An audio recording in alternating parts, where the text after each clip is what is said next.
సువార్త కూడికలో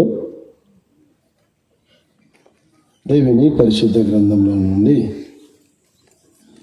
మనము ధ్యానిస్తున్న గ్రంథం నిర్గమాకాండంలో నుండి ఒక 3 విషయాలు నేను క్లుప్తంగా చెప్పి అనుభవమైన దేవుని దాసులు మా ఇజక్కలు ఉండగా వారికి ఎక్కువ సమయం వేయాలని ప్రభునందం వ్యక్తులు ఇష్టపడతా ఉన్నా. ఇక్కడ కొద్ది నిమిషాలు సువార్త మనం విందాం. నిర్గమాకాండం 3వ అధ్యాయం 7వ వచనం. మరి యెహోవా ఇట్లా నేను ఐగుప్తులోను ఉన్న నా ప్రజల బాధను నిశ్చయముగా చూచితిని. పనుల్లో తాము కష్టపెట్టి వారిని బట్టి వారు పెట్టిన మొరను వింటిని. వారి దుఃఖములు నాకు తెలిసే ఉన్నాయి. అలాగే 8వ వచనం చివరి భాగంలో పాలు తేనెలు ప్రవహించు దేశమునకు వారిని విడిపించుటకు దిగి వచ్చి ఉన్నానని.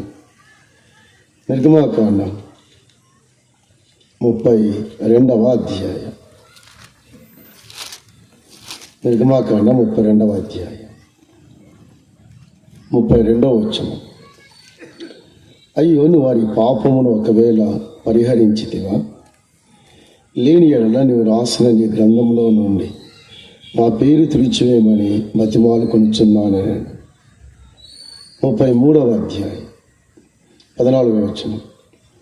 అందుకు ఆయన, నా సన్నిధి నీకు తోడుగా వచ్చును, నేను నీకు విశ్రాంతి కలగజేసేదనగా చదవబడిన లేఖన భాగాలను దేవుడు మన ఆత్మల కొరకే తాను దీవించి ఆశీర్వదించుగాక. చిన్న ప్రార్థన చేసుకుని సువార్తను మనం విందాం. పరిశుద్ధులైన మా తండ్రి, పరలోకమందున్న ప్రియ ప్రభువా, ఈ రాత్రి వేళ మీకు స్తోత్రాలు స్తుతులు చెల్లిస్తూ ఉన్నాం. మీ కుమారుడైన యేసుక్రీస్తు ద్వారా మాకు అనుగ్రహించిన రక్షణను బట్టి స్తుతిస్తూ ఉన్నాం. ఈ 3 దినాల సభలో 2వ రాత్రి మీ దాసులను చక్కగా పాడుటకు మీరు వినియోగించినందుకు స్తుతిస్తూ ఉన్నాం. ఈ రాత్రి స్వార్థ కూడికను అలంకరించని తండ్రి, మా మధ్యలో సిలువబడిన యేసుక్రీస్తుని మీరు విశేషంగా హెచ్చించి గణపరచండి. తదుపరి మీ దాసుడు ఐజక్కను వర్తమానం అందిస్తుండగా అనేక హృదయాలతో మీరు మాట్లాడండి. పాపి రక్షింపబడితే పరలోకం మిక్కిలి ఎలాగ సంతోషిస్తుందో ఈ రాత్రి మీ దాసులమైన మమ్ములను మీరే ఉపయోగిస్తారని, ఈ రాత్రి ఊర్లో కొంతమందిని మీరు ఆకర్షిస్తారని నిరీక్షణతో ముందుకెళ్తున్నాం. చేరవచ్చిన మమ్మును సమస్తాన్ని నీ బలిష్ట పాదాలకు అప్పచెప్పుకుంటూ యేసుక్రీస్తు నామములో స్తుతించి అడిగి వేడుకుంటున్నా మా తండ్రి, ఆమేన్. ప్రభునందు సోదర సోదరులారా, ఈ రాత్రి వేళ మనం చదివిన 3 లేఖన భాగాల్లో ఒక 3 విషయాలు చెప్పినట్టు సెలవు తీసుకుంటాను. నిర్గమాకాండం 3వ అధ్యాయం 7వ వచనం 8వ వచనంలో వారి అక్కరెరిగిన దేవుడు, ఇశ్రాయేలు ప్రజల అక్కరెరిగిన దేవుడు. 32వ అధ్యాయం 32వ వచనంలో వారి అపరాధములను క్షమించిన దేవుడు. ఇక 33-14వ వచనంలో వారిని ఆదరించిన దేవుడు. సో రాత్రి వేళ 3 విషయాలు: వారి అక్కరెరిగిన దేవుడు, రెండవది వారి అపరాధములను క్షమించే దేవుడు, మూడవది వారిని ఆదరించిన దేవుడు. నిర్గమాకాండం అంతా మనందరికి తెలిసిందే, క్రైస్తవ లోకానికి. ఈ రాత్రి ఊరిలో దేవుడు కూడా నీతో మాట్లాడుతుండగా, దేవుడు కూడా తన వాక్య వెలుగు ద్వారా తన సత్యాన్ని తెలియజేస్తూ ఉండగా, ఇది నీ మేలు కోరి ఈ రాత్రి దేవుడు నీతో ముచ్చటిస్తూ ఉండగా, ఈ రాత్రి సువార్తను తృణీకరిస్తే లేదా ఈ సువార్తను నిర్లక్ష్య పెడితే తద్వారా నీకు వచ్చే ఫలితం చాలా తీవ్రంగా ఉందని బైబిల్ చెప్తా ఉంది, బైబిల్ ఘోషిస్తూ ఉంది.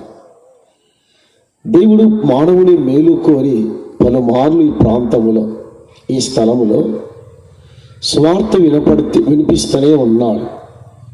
గత రాత్రి మీరు విన్నారు, ఈ రాత్రి కూడా వినబోతా ఉన్నారు. విన్న సువార్తని నిర్లక్ష్యం చేస్తే దాని యొక్క స్థితి వేరుగా ఉంటుంది, దాని పరిణామం వేరుగా ఉంటుంది. కానీ రాత్రి మరొకసారి దేవుడు నీ అక్కర కోరి, నీ అవసరత కోరి మరలా ఈ స్వార్థ వినిపిస్తూ ఉన్నాడు, ఈ స్వార్థ తెలియజేస్తూ ఉన్నాడు. కానీ ఈ స్వార్థ మంచి వార్త. ఈ వార్త ప్రపంచంలో కనీవిని ఎరగని దుర్వార్తలు ఉన్నాయి. మనిషికి మేలు చేసే వార్తలు లేవు, మనిషిని బాగు చేసే వార్తలు లేవు, మనిషికి క్షేమాన్నిచ్చే వార్తలు లేవు. ఏదైనా ప్రపంచంలో మంచి వార్త ఉందంటే అది దేవుని స్వార్థ మాత్రమే, మరి ఏమీ లేదు. నథింగ్. అందువల్ల యేసుక్రీస్తు లోకానికి వచ్చినప్పుడు, ఆయన లోకంలో జన్మించినప్పుడు, లూకాసు వార్త 2వ అధ్యాయం 7-10 చదివితే ద గ్రేట్ గ్లాడ్ టైడింగ్స్ అని ఉంది. ఇదిగో ప్రజలందరికీ కలగబోయే మహా సంతోషకరమైన శుభవర్తమానం. అంటే మీనింగ్ఫుల్ మెసేజ్ చూడండి, అర్థవంతమైన సందేశం. ప్రజలందరికీ కలగబోయే సంతోషకరమైన సువర్తమానం. గతంలో చాలా వర్తమానాలు ఉన్నాయి ప్రపంచంలో. ఫ్రమ్ ద సిన్స్ బీసీ నుండి, అనగా క్రీస్తు పూర్వం నుండి మనిషి వర్తమానాలు వింటున్నాడు, సమాచారం వింటున్నాడు. బట్ యేసుక్రీస్తు లోకానికి వచ్చినప్పుడు శుభవర్తమానం. ప్రస్తుత ఆధునిక యుగంలో, చాట్ జీపీటీలో, ఈ టెక్నాలజీ యుగంలో మనిషికి మేలు చేసే వర్తమానం ఏదైనా ఉంది అంటే బైబిల్ పండితులు చెప్పేది అది సువార్తని చెప్పాడు. కానీ ఈ సువార్తను తన దాసుల ద్వారా నీకు తెలియజేస్తుండగా ఈ రాత్రి వేళ విన్న తర్వాత అలాగే విడిచిపెట్టి వెళ్ళొద్దు దయచేసి. సరే, మనం చదివిన లేఖన భాగం నిర్గమాకాండం 3వ అధ్యాయం 7వ వచనంలో చిన్న భాగం ఉన్నట్టు, నేను చూచి తిని అన్నాడు దేవుడు. అంత మంచి మాట. సో ఈ రాత్రి ఆ రోజు దేవుడు చూచాడు ఇశ్రాయేలు పరిస్థితి, ఇశ్రాయేలు దుస్థితి చూచాడు దేవుడు. వారు ఫరో దాసత్వంలో ఉన్నారు, ఐగుప్తు సంఖ్యల్లో ఉన్నారు.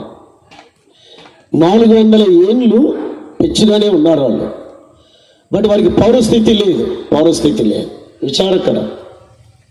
400 ఏళ్ళు ఒక దేశంలో ఉండి పౌరస్థితి లేకుండా, స్వేచ్ఛ లేకుండా, స్వతంత్రత లేకుండా జీవించిన ప్రజలు ఎవరైనా ఉన్నారంటే వీరే ఇశ్రాయేలు ప్రజలు. అమెరికా దేశంలో అక్కడే పుడితే ఆయన గ్రీన్ సిటిజన్ వస్తూ ఉంది. బట్ ఈ ప్రజలకు గ్రీన్ సిటిజన్ ఆ పౌరసత్వం కూడా లేదు, వీరికి పౌరసత్వం లేదు. ఐగుప్తు సంఖ్యలను వారు బంధించాయి, ఫరో సంఖ్యలను వారు కట్టేశాయి. వారు దాసులుగానే ఉన్నారు. వారికి స్వేచ్ఛ లేదు, స్వతంత్రత లేదు. సోదరులారా, ఇలాంటి ప్రజలను పరలోకమందున్న దేవుడు ఎవరైనా who is the superiority, who is the sovereignty, సార్వభౌముడైన దేవుడు, సర్వశక్తి గల దేవుడు, ప్రపంచాన్ని శాసించగల దేవుడు ఈయన, ప్రపంచాన్ని పరిపాలించే దేవుడు ఈయన, నీ ప్రాణాన్ని తీసే దేవుడు ఈయన. ఇంత శక్తి గల దేవుడు పరలోకమందు వారిని చూచాడు. సో చూచిన దేవుళ్ళలో ఏముంది? ఆయన ప్రేమ చూడండి, ఎంత ప్రేమ. దేవుని ప్రేమ ఇశ్రాయేలు పట్ల దేవుడు ఎలా ప్రదర్శించాడో చూడండి. దేవుని కనికరం ఎంత గొప్పది, దేవుని జాలి ఎంత గొప్పది. దాసత్వంలో ఉన్న ప్రజలు, బానిసలో ఉన్న ప్రజలు సంఖ్యల చేత కట్టబడి మిక్కిలి బాధపడుచుండగా, మిక్కిలి వేదన పడుచుండగా దేవుడు చూచాడు. కారణం వారి అక్కని ఎరిగాడు దేవుడు, వారి అక్కని ఎరిగాడు. కానీ సోదరి సోదర, ఈ రాత్రి వేళ అందుకంటే పరలోకముందన్న దేవుడు ఈ ప్రపంచాన్ని చూచినాడు. ప్రపంచాన్ని మానవుడు ఎలా ఉన్నాడు? కొత్త నిబంధనలో సేమ్ అదే పదం ఎలా వాడారు చూడండి. బైబిల్ పండితులు ఎలా వివరించారు. మత్తయి రాసిన సువార్త 14వ అధ్యాయం 14వ వచనం. ఆయన వచ్చి ఆ గొప్ప సమూహమును చూచి వారి మీద కనికరపడి అవ్వచ్చు. దేవుడు పాత నిబంధనలో తన ప్రజలైన ఇశ్రాయేలును చూచి కనికరపడ్డాడు. సో ఇక్కడ కూడా అదే చెప్పాడు. సమూహాన్ని చూచి దేవుని కుమారుడు యేసుక్రీస్తు కనికరపడ్డాడు. వీరు మంచి వాళ్ళని కనికరపడలేదని, శ్రేష్ఠులను కనికరపడలేదు, ఉత్తమములను అసలు కనికరపడలేదు. మరి దేవుని కుమారుడు అని ఎందుకు కనికరపడ్డాడు? ఎందుకు వారి మీద జాలి చూపించాడు? ఎందుకు దేవుని కుమారుడు దయ చూపించాడు? దీని మీద కారణం ఏముంది? ప్రజల అక్కడ ఎరిగిన దేవుడు, ఆయన అక్కడిన దేవుడు, ప్రజల అవసరత దేవుడు, అక్కడే దేవుడు. వారి అవసరత ఎరిగే కనికరపడ్డాడు. ఏముంది? మత్తయి రాసిన సువార్త 9వ అధ్యాయం 36వ వచనం. యేసు ఆ జన సమూహంలో చూచి వారికి కాపరి లేనందువల్ల ఆయన వారి మీద కనికరపడి ఓడ్చడు. ప్రభువు కనికరపడ్డానికి ఒకే కారణం చెప్పాడు, వారికి కాపరి లేనందున. So they're not in the fold. దేవుని మందలో లేరు వారు. They're far away. వారు దేవునికి దూరంగా ఉన్నారు. They are not in the fold. దేవుని మందలో లేరు వారు, మందలో లేరు. దేవుని మందలో లేకపోతే అయ్యా కూర్చున్నాను బాయినా, అపాయం ఉంది. దేవుని మందలో లేకపోతే బైబిల్ చెప్తుంది. దేవునికి దూరంగా ఉంటే బైబిల్ వివరిస్తా ఉంది. అక్కడే చెప్పాడు. ఎందుకు కనికరపడ్డాడంటే మందలో లేరు వారు. రెండవది, వారికి కాపరి లేడు అక్కడ అన్నమాట. They don't have shepherd. They are not in his fold. ఆయన మందలో లేరు. రెండవది, వారికి కాపరి లేరు. They don't have shepherd. ప్రభు కాపరి కాదు. ప్రభు కాపరి లేకపోతే ఇక మానవుని యొక్క జీవితం ఎలాగుంటుందో ఆలోచించండి. ఎలాగుంటుందో మానవ బ్రతికి ఎలాగుంటుందో ఆలోచించండి. ఎలాగుంటుందో. మా ఊరిలో కర్నూలులో పోయిన నెల ఒక కుర్రోడు మత్తు పదార్థాలకు అలవాటయ్యాడు. బాగా బీభత్సంగా మత్తు పదార్థాలకు అలవాటయ్యాడు. పోయిన నెల మత్తు పదార్థాలు తీసుకొని రాత్రి 11ంటికి వాళ్ళ అమ్మని చెరపబోయాడు.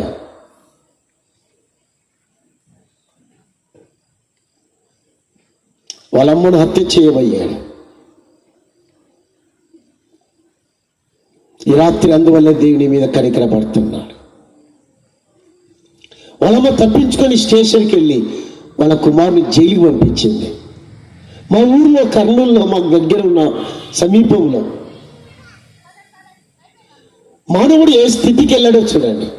మానవుడు ఏ స్థానానికి వెళ్ళాడు. మా అమ్మ రాత్రి చూడండి. సో దేవుని మందలో లేరు వారు, దేవుని వారి కాపరిగా లేరు. ఇక మూడవదిగా, వారి డెస్టినేషన్, వారి గమ్యం పాతాళానికి వెళ్ళడం. ఇక చివరిగా వారు మరణిస్తే వారి కాలం గడిపేది పాతాళములో, నిత్య నాశనములో. For ever and ever. ఒకసారి పాతాళానికి వెళితే మానవుడికి రాడు. దరిదాపుల చిన్నలింగాపులకి వచ్చే ప్రసక్తి లేదు. తమ్ముడు రాత్రి బాగా విన్నాడు. ఒక్కసారి పాతాళం నిన్ను బిగిస్తే ఇక రాలేదు. కానీ ప్రభువు కనికరపడడానికి అదే కారణం. పాత నిబంధనలో ఆయన కనికరపడి వాడిని చూచాడు. దేవుడు వాడిని చూచాడు. వారి స్థితి బాగలేదు, వారి పరిస్థితి బాగలేదు, చాలా భయంకరమైన స్థితిలో ఉన్నారు. అందుకంటే సోదరి ఈ రాత్రి పరిస్థితి అంతకంటే భయంకరంగా ఉంది.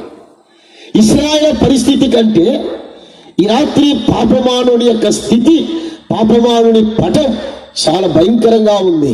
అందువల్లే కనికర పడుతున్నాడు. ఈ రాత్రి దేవుడు నీ మీద దయ చూపిస్తున్నాడు, నీ మీద జాలి చూపిస్తా ఉన్నాడు. రెండోది అక్కడ నిర్గమాకాండం 3వ అధ్యాయం 8వ వచనంలో నేను విడిపించుటకు దిగి వచ్చున్నాను. ఆయన చూచాడు, కనికర పడ్డాడు. అందులో జాలి, ప్రేమ, కనికరం, వాత్సల్యత కనబడతాను. రెండు అదే 3:8లో నేను వారిని విడిపించటం దేవుని ప్రజలని ఐగుప్తు బానిసత్వం నుండి, ఐగుప్తు సంఖ్యల నుండి విడిపించాలంటే దేవుడు దిగి వచ్చాడంట. అక్కడ లోయి కమ్ డౌన్. సో మహాకాశాలు పట్టజాలని దేవుడు, సమీపింపరాని తేజస్సులో ఉన్న దేవుడు ఒక పాపి మానవుడి కొరకు ఎంత దిగి వచ్చాడయ్యా, ఎంత దిగొచ్చాడు. ఎక్కడో నిత్యత్వంలో ఉన్న దేవుడు, అమరత్వంలో ఉన్న దేవుడు, సమీపింపరాని తేజస్సులో ఉన్న యేసుక్రీస్తు జగద్రక్షకుడు యేసుక్రీస్తు, సర్వము తన స్వాధీనంలో ఉంచుకున్న ప్రభు, సమస్తాన్ని కంటితో శాసించగల శక్తి గల ప్రభు, పాపి మానవుడి కొరకే ఎంత దిగాడైనా అంత దిగాడు యేసు. ప్రపంచంలో చెడిపోయిన మానవుడికి దిగి వచ్చిన వారు ఎవరు లేరు. ఒక పాపి ఏంటండి, పతనమయ్యే పాపి, పాతాళానికి వెళ్ళే పాపిని రక్షించడానికి యేసుక్రీస్తు ఎక్కడి నుండి దిగొచ్చాడో చూడండి, ఎంత దిగాడు. సోదరి, మన భారతదేశాన్ని పరిపాలించిన రాజీవ్ గాంధీ గారు ఒక యవనస్తుడు కేకేశాడు. మస్తాన్ రెడ్డి అనే వ్యక్తి గట్టిగా కేకేశాడు, రాజీవ్ గాంధీ గారు నా మీద కనికరపడి నిలబడండి. అలాగే వెళ్ళిపోయాడు ఆయన, నిలబడలేదు. మరి పరలోకమందున్న ప్రభువు పాపి కొరకే దిగాడు. ఎక్కడ దిగాడు? నీ పాదాల దగ్గర దిగాడు. ఆయన నీ పాదాల దగ్గర దిగాడు. పాపి పాదాల దగ్గర నిలబడిన దేవుడు ఎవరన్నా ఉన్నారంటే ఆయనే యేసుక్రీస్తు. అందువల్లే పౌలు ఎలా చెప్పాడు చూడండి. సో మొదటి తిమోతి 6వ అధ్యాయంలో 16 అమరత్వములో ఉన్న ప్రభువు, సమీపింపరాని తేజస్సులో ఉన్న ప్రభువు. సో 1:15లో పాపిని రక్షించుటకు క్రీస్తు యేసు ఈ లోకానికి దిగి వచ్చాడు. ఎంత దిగాడమ్మ చెల్లి. నువ్వు పతనమై పాడే బజార్లో పడితే తమ్ముడు, నీ భార్య రావట్లేదు, నీ భర్త రావట్లేదు, మీ పిల్లలు చెడిపోతే వాడు పాడైనా పర్లేదు, నాకు అక్కర్లేదంట. కానీ ప్రభువు ఎంత పాపినైనా, ఎంత ఘోర పాపినైనా ప్రేమించి దగ్గరికి చేర్చుకోవడానికి ఆయన దిగి వస్తాడు. ఇంత ప్రేమ, ఇంత జాలి, కనికరం గల దేవుడు ఎవరున్నా రాత్రి వేళ ఈ ప్రాంగణంలోకి దిగి వచ్చాడు ప్రభు. నీకోసమే వచ్చాడు, నిన్ను రక్షించడానికి వచ్చాడు, నీ పాపాలు తీసివేయడానికి ఈ రాత్రి వేళ దేవుడు నీతో నేరుగా మాట్లాడుతున్నాడు, సూటిగా మాట్లాడుతున్నాడు. పాపిని రక్షించుటకు ఇశ్రాయేలును చూచి నేను దిగి వచ్చాను విడిపించుటకు. ఫరో దాసత్వం కఠినమైన సంఖ్యలు, ఐగుప్తు బానిస సంఖ్యలు, 400 ఏళ్ళు బానిస సంఖ్యలతో కట్టబడిన ప్రజల్ని దేవుడు దిగి వచ్చాడు. పాప దాసత్వంతో కట్టబడిన మనము తమ్ముడు, పాపము చేత విసిగి చెదిరిపోయిన మనము, అపరాధముల చేత చచ్చిపోయిన మనము ఓడ్చులే. జీవితంలో నెమ్మది లేదు, జీవితంలో తృప్తి లేదు, జీవితంలో ఆనందం లేదు. మీరు ఎవరినైనా అడగండి, సినిమా యాక్టర్లు అడగండి, అమ్మ చూడు, ఎవరినైనా అడగండి. కోట్లు సంపాదిస్తున్న సినిమా యాక్టర్లు, హీరోయిన్ జీవితంలో నెమ్మది లేదు, సమాధానం లేదు, తృప్తి లేదండి, తృప్తి లేదు. ఒక ఊళ్ళో అంట చూస్తారా, 1000 కార్లు ఉంటాయి, నాకు 1000 కార్లు, మంచి బలగం, కోట్ల వస్తుంది. కానీ రోజు మా పెదనాన్న చెప్తాడు, విజయనగరం గారు, ఆ మనిషి గడ్డి తింటాడంట. ఏం తింటాడు? హలో ఏం తింటాడు? గడ్డి తింటాడంట. బిర్యానీ తింటే చచ్చిపోతాడంట, తింటే చస్తాడంట. కోట్ల వస్తుంది, కార్లు ఉన్నాయి, బంగ్లాలు ఉన్నాయి, గడ్డి తిని బతుకుతున్నాడు. మనిషి తృప్తి లేదండి. పాపం మనిషిని ఏదో పీడిస్తుంది. చూడండి, పాప జీవితం కలిగిన ఏ స్త్రీ అయినా పురుషుడైనా నెమ్మది లేదు రాత్రి వేళ. తమ్ముడు, నువ్వే కూర్చొని ఆలోచించు ఒకసారి. తాగుతున్నాడు, ఏదేదో ఆలోచిస్తున్నాడు, జీవితంలో నెమ్మది లేదు, ప్రశాంతత లేదు. ఒక పాపి కొరకే ఎంత దిగి వచ్చాడు యేసు ప్రభు. మహిమను వదిలేసి వచ్చాడు. He left his glory, he left his throne, he left everything, he came down. సమస్తాన్ని వదిలి దిగొచ్చాడు, నీ కొరకే దిగొచ్చాడు. దేవుని ప్రజలు విడిపించడానికి దేవుడు దిగొచ్చినట్టుగానే పాప బానిస సంఖ్యలో ఉన్న మనల్ని విడిపించడానికే యేసుక్రీస్తు ఈ లోకానికి వచ్చాడు. నీల్ ఆర్మ్స్ట్రాంగ్ ఒక ఆయన ఉన్నాడు, జెస్సీ కాలేజ్ దగ్గర చదివాడు. నేను అక్కడే ఉండేవాడు, బెంగళూరులో. ఒక రోడ్డు ఉంది, నీల్ ఆర్మ్స్ట్రాంగ్ రోడ్డు ఉంది బెంగళూరులో. దానికి ఎందుకు పేరు పెట్టాడు తెలుసా? దాని చరిత్ర ఒక మాట చెప్పెళ్తాను. నీల్ ఆర్మ్స్ట్రాంగ్ అడిగారు. ఆయన అమెరికా నుండి చంద్రమండలంకి వెళ్ళి మట్టి తెచ్చారు, భారతదేశాన్ని సందర్శించడానికి వచ్చారు. బెంగళూరు సిటీలో ఆ వీధి దగ్గర పత్రికల వారు విలేకరులు అడిగారు, మిస్టర్ నీల్ ఆర్మ్స్ట్రాంగ్, చంద్రమండలంలోకి వెళ్ళిన నీవు నీ గొప్పతనాన్ని వివరించమని చెప్పారు. నీ గొప్పతనాన్ని వివరించమన్నా. ఆయన అన్నాడు, నా గొప్పతనాన్ని వివరించడానికి నాకేమీ లేదన్నాడు. మరి ఎందులో గొప్పతనం ఉంది అంటే చెప్తానన్నాడు. ఒక మనిషి చంద్రమండలంలో కాలు మోపి దిగివచ్చడం అది గొప్పది కాదన్నాడు. మరి ఏదన్నాడు? భూమి ఆకాశాలు సృజించిన సృష్టికర్తడ యేసు ప్రభు, సర్వశక్తి గల యేసు ప్రభు పరలోక మహిమను సింహాసనాన్ని ఖాళీ చేసి పాపలోకమైన పాపుల మధ్య తన పాదాలు మోపాడు, అది గొప్పదన్నాడు. నా గొప్పతనం కాదు చంద్రమండలంకి వెళ్ళడానికి. ఆకాశముందున్న దేవుడు, సమీపింపరాని తేజస్సులో ఉన్న మహిమానుతుడైన ప్రభు ఒక పాపి పాదాల దగ్గరికి, ఈ పాప లోకానికి దిగి వచ్చాడు, అది గొప్పది. అప్పుడు ఆ పేరు పెట్టాడు నీల్ ఆర్మ్స్ట్రాంగ్ రోడ్ అని బెంగళూరులో. సోదరులారా, కానీ పాపి కొరకే ప్రభు వచ్చాడని బైబిల్ అంత తేటగా చెప్తా ఉంది. బైబిల్ 2 విషయాలు చెప్తారు. పాపిని రక్షించడానికి దిగొచ్చాడు. యోహాను రాసిన మొదటి పత్రిక 3వ అధ్యాయం 5వ వచనంలో, పాపమును తీసివేయటకై ప్రత్యక్షమాయన, ఈ మేనిఫెస్టెడ్. ప్రభు ప్రత్యక్షమయ్యాడు. దేవుడిగా ప్రత్యక్షం కాలేదు. వినండి, దేవుడిగా రాలేదు ఆయన, దైవ సంభూతుడిగా రాలేదు. But it took a humanity. మాంస శరీరాకారాలు ధరించి రక్త మాంసంలో పాలువాడయ్యాడు పాపాలు తీసివేయడానికి. దేవుడిగా దిగొస్తే హి ఈస్ ద హోలీ, పరిశుద్ధుడు. దేవుడు పవిత్రుడు. పాప మానవుడు దేవుడి దగ్గరికి వెళ్ళజాలలేడు. కానీ దేవుడు మానవుడిగా వచ్చాడు.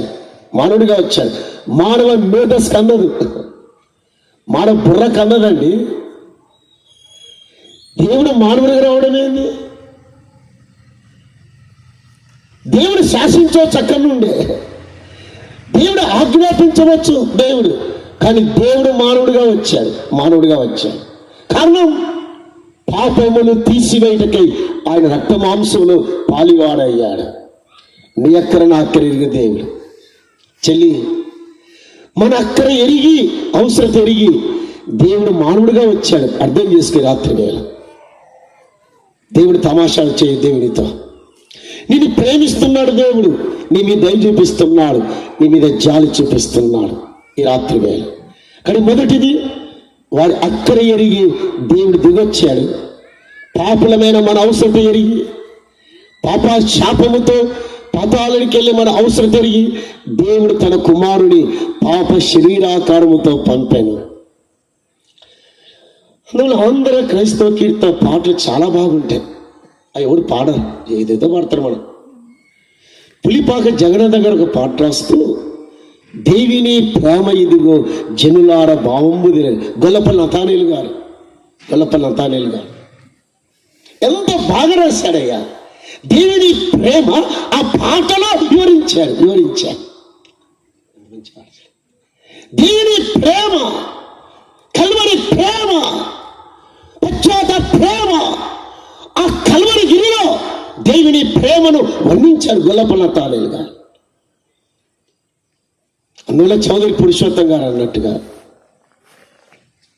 ఉన్నా పాటున నీ పాద, ఈ పాపిని ప్రేమించిన ప్రేమ నీ పాద సన్నిధి తీసుకొస్తుంది.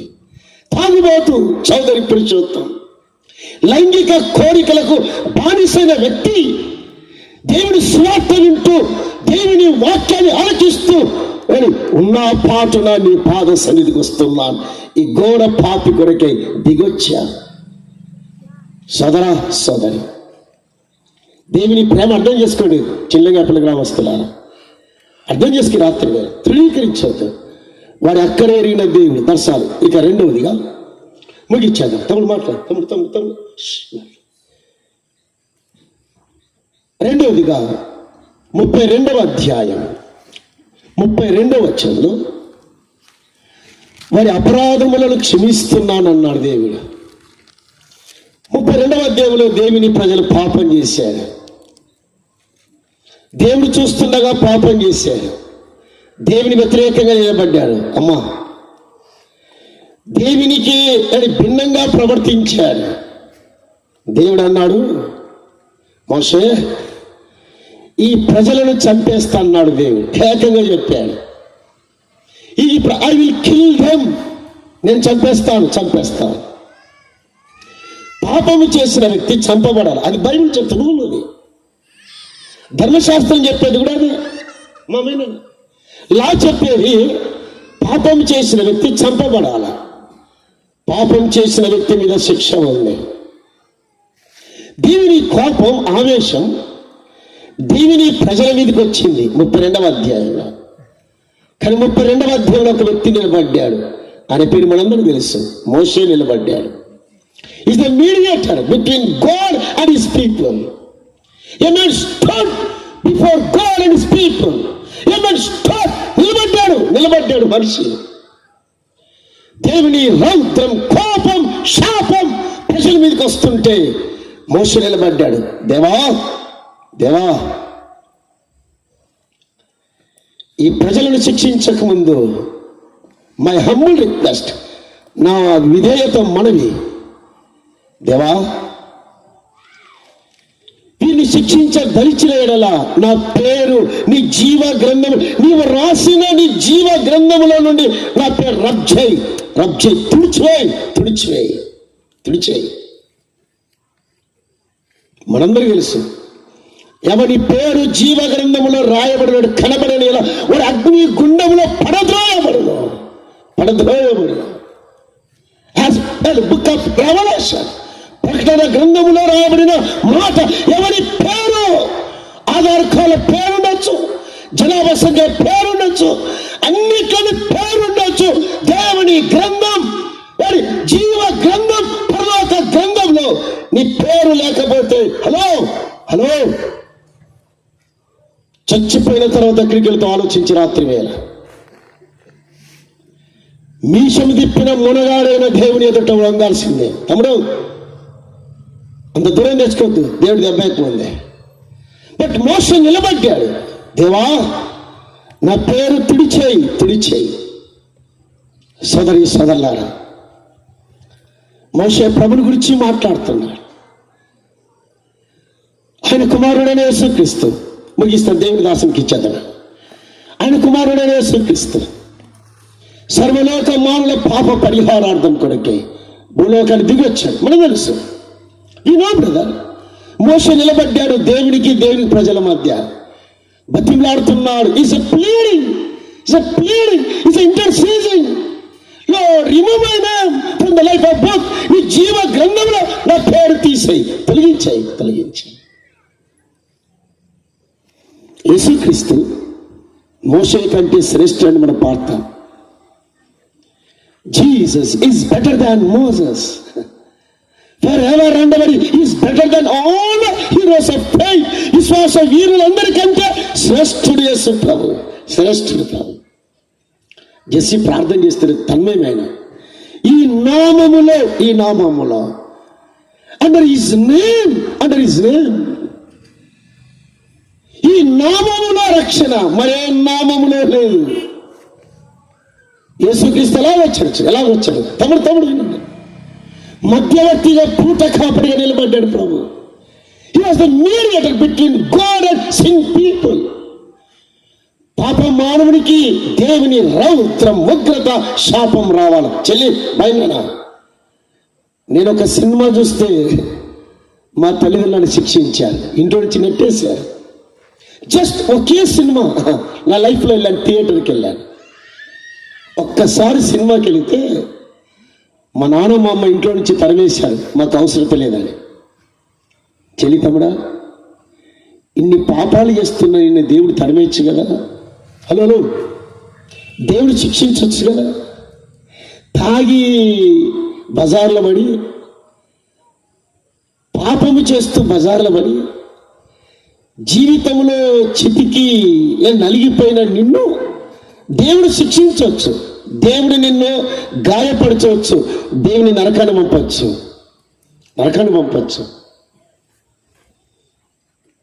ఒక ఆయన ఉన్నాడు ప్రపంచంలో, అట్లాస్ అని పేరున్నారు. అట్లాస్ సైకిల్ గతంలో ఉండేది, ఇప్పుడు కుర్రలో తెలియదులే. అట్లాస్ అనే సైకిల్ మీద ఆయన పేరు అట్లాస్. వాళ్ళ అబ్బాయి అడిగాడు ఒకసారి, నాన్న ఈ ప్రపంచంలో ఎవరినైనా ఓడిస్తావంటే ఈ ప్రపంచం నన్ను గెలిచిన వాడు ఎవరు లేరు అన్నాడు. డాడ్ అన్నాడు, నానా ఒకడున్నాడు గెలిచేవాడు. ఎవర్రా వాడు అన్నాడు. అదిగో చిల్లింగాయపాలెంలో ఒక శవపేటకు వస్తుంది, అందులో ఒక శవాన్ని ఉంది, దాన్ని గెలుస్తామన్నాడు. అట్లాస్ అన్నాడు, అది నా వల్ల కాదురా అన్నాడు. I can't do that one. I can't overcome the death. మరణాన్ని జయించడం సాధ్యంగా ఎవరినైనా జయిస్తాను రాయి, మరణాన్ని జయించడం సాధ్యం కాదు.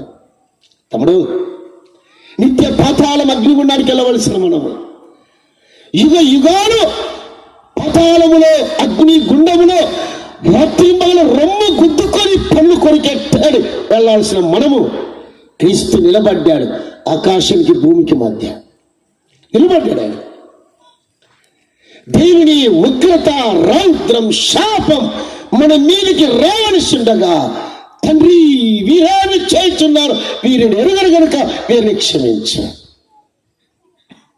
మోషే నిలబడ్డాడు. తండ్రి, దేవా వీరిని క్షమించు దేవా. దేవుని కుమారుడైన యేసుక్రీస్తు కల్వరిగిరిలో భూమికి మధ్య వేలాడబడ్డాడు. శిరస్సులో ముళ్ళ కిరీటం. రామేశ్వరం వెళ్ళాను నేను, ఈస్ట్ గోదావరిలో. ఆవిడ యెరూషలేం నుండి వచ్చింది, 23 ఏళ్ళు ఉందంట. ఆమె నాకు ఒక ముళ్ళు చూపిస్తూ, యేసు ప్రభు గుచ్చిన ముళ్ళు ఒక్కొక్కటి 8 ఇంచులు ఉంది, 8 అంగులు ఉంది, దాదాపు ఇంత పొడవు ఉంది. అలాంటి ముళ్ళ కిరీటం వినండి, ఆవిడ చెప్తుంది. అలాగా క్రీస్తు ఆ శిరస్సులో నొక్కినప్పుడు రక్తం ఏరులై ప్రవహించిందంట. అందువల్లే ఆంధ్ర క్రైస్తవ కీర్తనలో సిలువను చూచుకున్నది నా మనస్సు శిలసమాయన. ఏ పాపం లేనివాడు, ఏ దోషం లేనివాడు, ఏ అతిక్రమం లేనివాడు, సర్వలోక మానవ పాప పరిహారార్థగా మధ్యవర్తిగా మన పాపాలు క్షమించడానికై సిలువలో వేలాడబడ్డాడు. రక్తధారలు చిందించాడు, ఘోర శిక్షను అనుభవించాడు. మన శిక్షను తన మీద వేసుకున్నాడు, తానే భరించాడు. అందువల్ల యెషయా రాస్తూ చూడండి 50 అధ్యాయం మొదటి వచనంలో, మేము తెచ్చిన సమాచారం, ప్రకటించిన సమాచారం ఎవడు నమ్మాను? ఎవడు నమ్ముతాడయ్యా? ఆయన ముఖము శూలమితి మాట్లాడు రత్న వర్ణుడు, ధవల వర్ణుడు, 10,000 మందిలో శ్రేష్ఠుడు, కల్వరి గిరిలో స్వరూపాన్ని సొగసు కోల్పోయాడు. వికారంగా అయిపోయాడంట యేసుప్రభు. మనిషి కూడా అంట చూడలేక విసుకుంటాడంట. అరే ఈయన ఎందుకు చూశాడంటాడంట. వైశ్యుడొచ్చి నేను ఎందుకు చూచాను ఈ మనుషులని నొచ్చుకునేటట్టుగా ఆ కల్వరిలో సమస్తాన్ని కోల్పోయాడు. మధ్యవర్తిగా నిలబడ్డాడు. క్షమించమన్నాడు తండ్రిని వేడుకున్నాడు. దేవుని రౌద్రం ఉగ్రత కుమారుని మీద కుమ్మరించినప్పుడు, నా దేవా నన్ను క్షమించు. సోదరా, ఈ రాత్రి వేళ ప్రేమించే దేవుడు, క్షమించే దేవుడు, ఆదరించే దేవుడు. ఈ రాత్రి స్వార్థ నీకోసం నా కోసం మరణించి తిరిగి లేచుండగా అటు ప్రభు నమ్ముకి రాత్రి వేళ ఆయన క్షమించడానికి సిద్ధంగా ఉన్నాడు. మోషే, ఎవడు నా ఎదుట పాపం చేస్తాడో వాణ్ణి శిక్షిస్తాను, ఎవడు పాప క్షమాపణ పొందుతాడో, ఎవడు నా రక్తంలో పాపం కడుక్కుంటాడో వాడిని క్షమిస్తాను, పరలోకం చేస్తాను.